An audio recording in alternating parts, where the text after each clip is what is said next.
एक जंगल में एक जादुई नेल पॉलिश का पेड़ था। वह पेड़ अपनी नेल पॉलिश केवल उन ही पक्षियों को देता था जो ईमानदार हो और जिनका दिल साफ और सच्चा हो।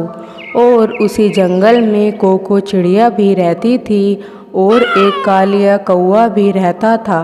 कालिया कौआ बहुत शातिर था। वह उस जादुई पेड़ के बारे में सोचता था कि क्यों ना मैं उस पेड़ से नेल पॉलिश तोड़कर बाजार में बेच दूं और अमीर बन जाऊं। वह कौआ यह सब बातें सोच ही रहा था।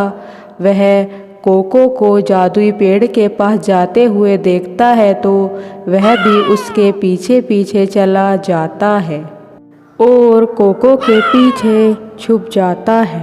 और कोको उस जादुई पेड़ के पास जाती है और बोलती है कि हे जादुई पेड़, मुझे अपने पेड़ से थोड़ी नेल पॉलिश दे दो, मैं उनको बेचकर अपना पेट भरूंगी। तब जादुई पेड़ बोलता है, ठीक है, तुम मेरे पेड़ से एक नेल पॉलिश ले लो। कोको भी केवल एक ही नेल पॉलिश लेती है।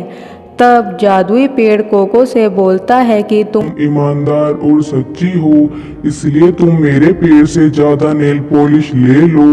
कोको उसके पेड़ से ज़्यादा नेल पॉलिश ले लेती है और जादुई पेड़ से बोलती है, आपका बहुत बहुत शुक्रिया। और कोको वहाँ से चली जाती है।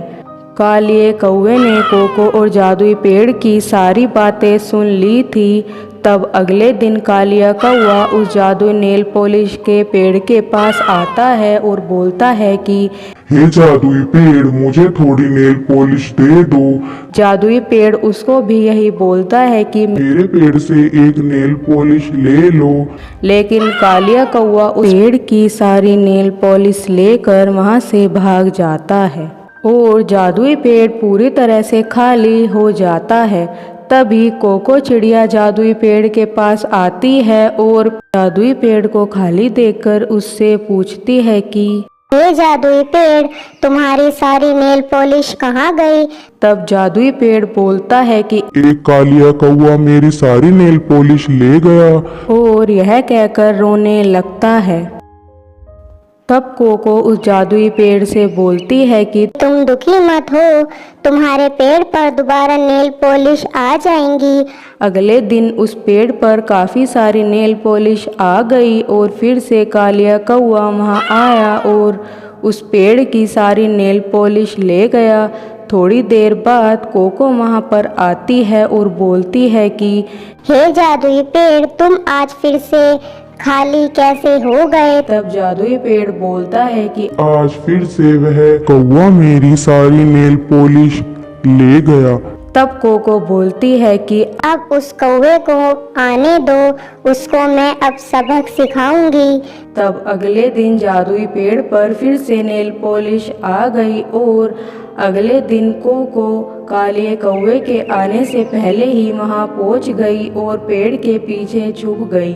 और कालिया कौवा फिर से नेल पॉलिश लेने आ गया। जैसे ही कौवे ने नेल पॉलिश तोड़ना चाही, कोको ने उस जादुई नेल पॉलिश से उसको एक नेल पॉलिश बना दिया और वह नेल पॉलिश बन गया। तब कोको कौवे से बोलती है कि तुम्हें तुम्हारे कर्मों की सजा मिली है। तुमने हमेशा पेड़ से सारी नेल पॉलिश लेकर उसको खाली किया है, इसलिए मैंने तुम्हें ये सजा दी है। तब वह कौवा उस जादुई पेड़ और कोको से बोलता है कि मुझे माफ कर दीजिए, अब मैं ऐसा नहीं करूँगा। कौवे को उसकी गलती का एहसास हो जाता है और कोको उसको फिर से नेल पॉलिश से कौवा बना देती है। और अब जादुई पेड़ भी बहुत ज़्यादा खुश हो जाता है और वह अपनी खुशी से ही अपनी नेल पॉलिश कोको और कालिया कौवे को दे देता है।